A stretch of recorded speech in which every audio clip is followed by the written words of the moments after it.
The body-wise person likes to learn by touching things.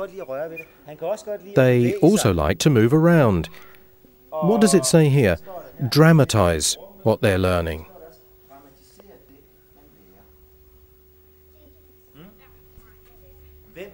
Which of you thinks you're body-wise? You know, I'll just mention this one as well, because this is about, as I told you, being good at words. You could call it being word-wise. What's the word up here on the poster? I can see that where it's practiced, what we want to achieve, that although we don't have a standard method, that where the work is based on our conceptual framework, you reach the individual child much more effectively. You help each child become much more active in relation to its own learning process. I find that even the younger children show lots of initiative and start different exercises all by themselves.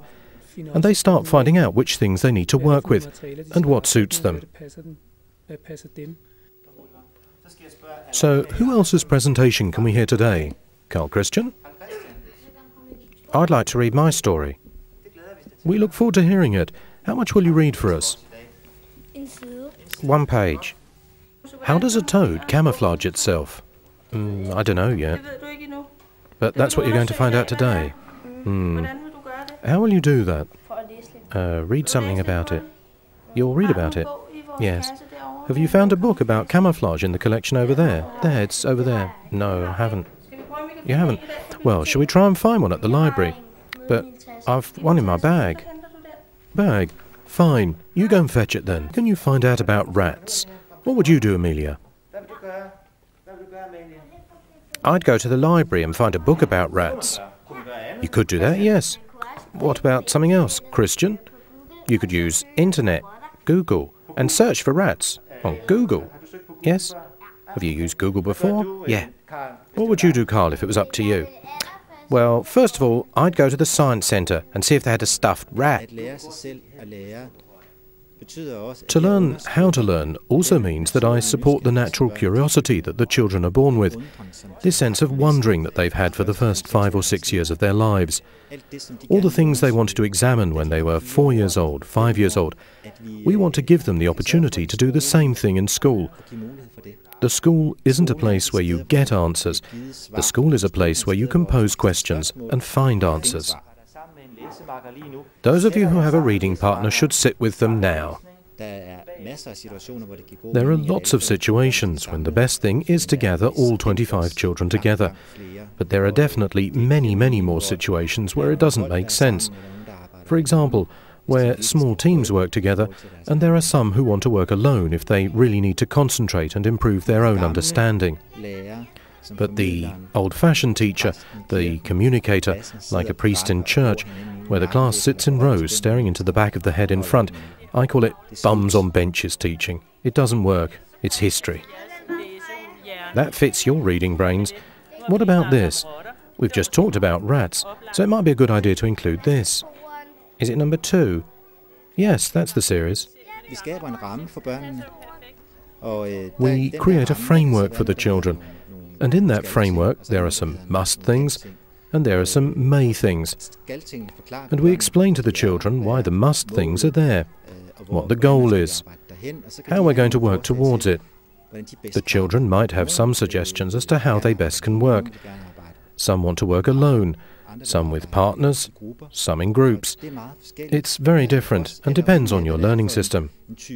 We all have different methods when learning, which are optimal for us. Some children need peace and quiet around them. Others aren't disturbed by background noise. Some want to be absorbed in work for long periods of time, whilst others need to have things broken up into shorter periods. It's very individual.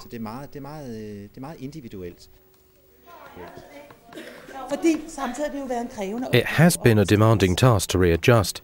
There's nothing as difficult as a change of habits.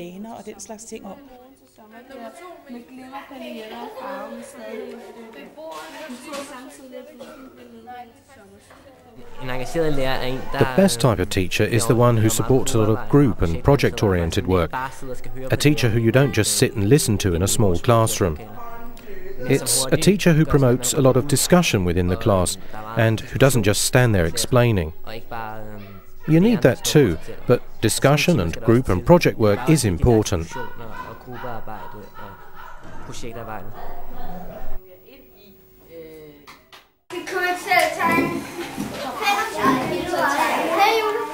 Og skal ikke lige meget. Jeg er også glemt til at træne.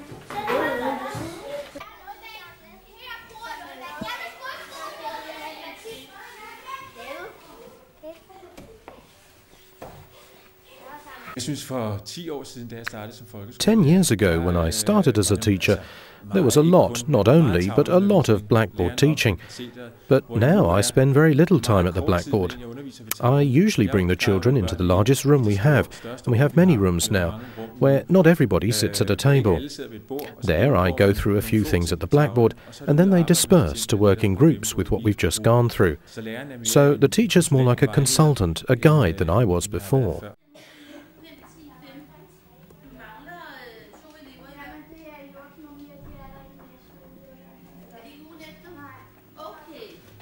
It's not an ED, but still, you might say it's irregular.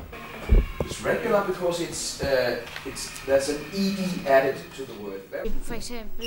For instance, in English, we sit a lot on the chairs down there, and with the tables folded up. We move the tables around a lot, and in that way it gets a little more imaginative.